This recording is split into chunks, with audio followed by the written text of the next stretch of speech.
Most religions teach us the path that we must take to reach God. Christianity is different. Christianity tells us the path God took to reach us human beings. He who was divine becomes human. He who was eternal becomes time-bound. He who was powerful becomes powerless. Infinite becomes limited. God made it easier for us to encounter Him. The Word became flesh and dwelt amongst us. The Gospel, Matthew 5, 1-11, reminds us how we can find our true God by embracing the Beatitudes, God's attitudes. We hear the Sermon on the Mount in which Jesus, the authoritative teacher, spells out the summary of His preaching, the good news. The Sermon on the Mount is the most revolutionary social policy statement ever made. It turns the world's value systems upside down. Jesus solemnly announces the fundamentals of life in the kingdom of heaven. The disciples are the primary target audience, but the universal principles are addressed beyond the disciples to all followers. The Sermon on the Mount contains the essence of Christ's teachings, and the Beatitudes are the essence of that essence.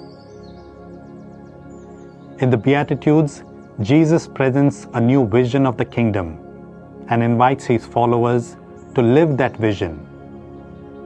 In the Beatitudes, what is being blessed is reliance on God. Jesus wants to make us aware of another way of living. It is the experience of living generosity rather than selfishness, of practicing forgiveness rather than revenge, of hungering for what is right rather than for what benefits oneself, of seeing others as children of the same loving God rather than people to be used. Goodwill without decisive action is sterile. Be not simply good, says Thoreau. Be good for something. Jesus proclaims those to be blessed who live according to the Beatitudes. The criteria for being blessed by God is just the opposite of what the world believes and practices. Jesus' teaching is therefore challenging and revolutionary. The Gospel is an invitation to take a good look at ourselves and our lives. It is an invitation to ask ourselves, to what extent do we qualify to be called blessed by God? Are we merciful? Are we peacemakers?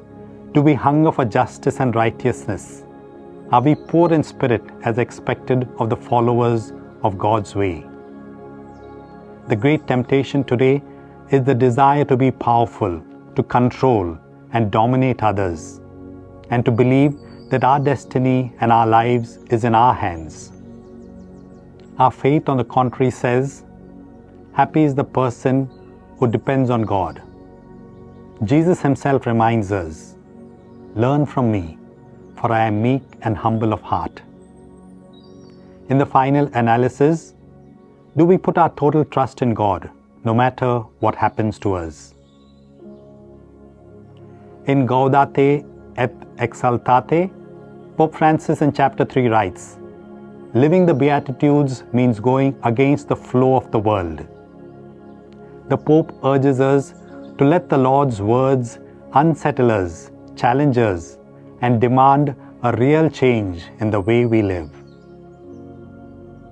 In worldly wisdom, those people are considered fortunate who are well off, who can have whatever they want, whenever they want.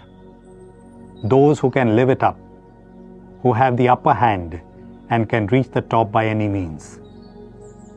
These worldly values are the subject matter of novels and are promoted by advertisements that bombard us. Yet, they are the opposite of the values that we should adopt in our lives. The Beatitudes challenge our attitudes. Blessed are you poor. Looking at the disciples, Jesus promises them, the kingdom is yours. It is not a promise made for the future. The verb is in the present. The kingdom belongs to them already. They are blessed now. The disciples of Jesus are poor and have the mentality and spirituality of the poor. The poor place their trust in God and in God alone. The earthly life is vastly different from the heavenly one.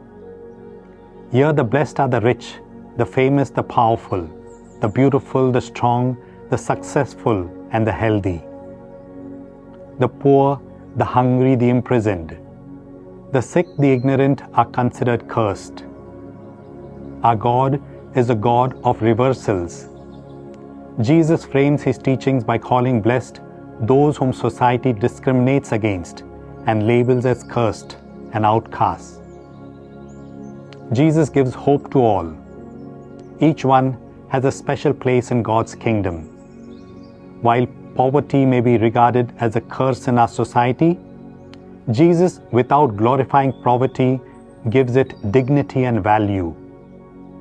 When before being poor was an embarrassment, now Jesus elevates it to a blessing. So also with hunger, mourning, insult, and so on. We all want to be blessed. Jesus assures us that in whatever situation we find ourselves in this world, we can always be blessed. We must not be afraid as long as we welcome everything as coming from the hands of God. With God, we are always blessed. Many people from different faith backgrounds have been inspired by Jesus' Sermon on the Mount. Some years ago, The Week, India's prestigious magazine, nominated Vijay Srinivasan as Woman of the Year. She was born in an illustrious affluent family in Chennai, but worked with poor women in Jharkhand. A trained sociologist, she ran an NGO that improved the lives of more than 100,000 women and children in the tribal belt. Vijay Srinivasan battled female infanticide, educated young girls, found markets for their craft products, and brought in cash incomes. She went about barefoot, slept on the floor, shared meals with her female flock, putting in 80 hours of work a day. People like Vijay of varied faith backgrounds often give us enviable examples of living the Beatitudes, an option for the poor. A poorly clad man carrying a leather bag entered the courtroom of the king and said, "Your Majesty, this is the sweetest water I have tasted in my life. I brought this to you as a gift. I have nothing to give you except this water which I collected from an oasis in the desert." The king took the water and drank and said, "Yes, indeed, this is the sweetest water that I have ever tasted." He gave his visitor a lot of gifts and sent him away. The ministers were curious and wanted to taste the water too. So each took a sip from the leather bag. Immediately, all of them puked. It was odious and bitter.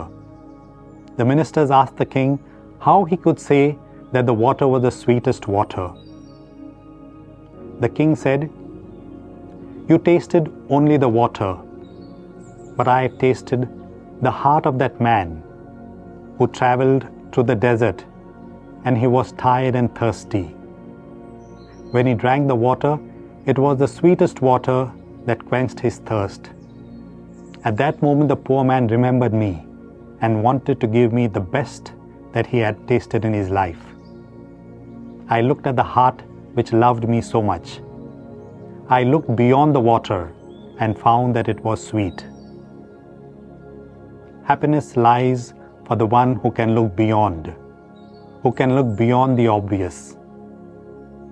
May the Beatitudes be our attitudes and lead us to God. May our lives and daily deeds proclaim our faith in God.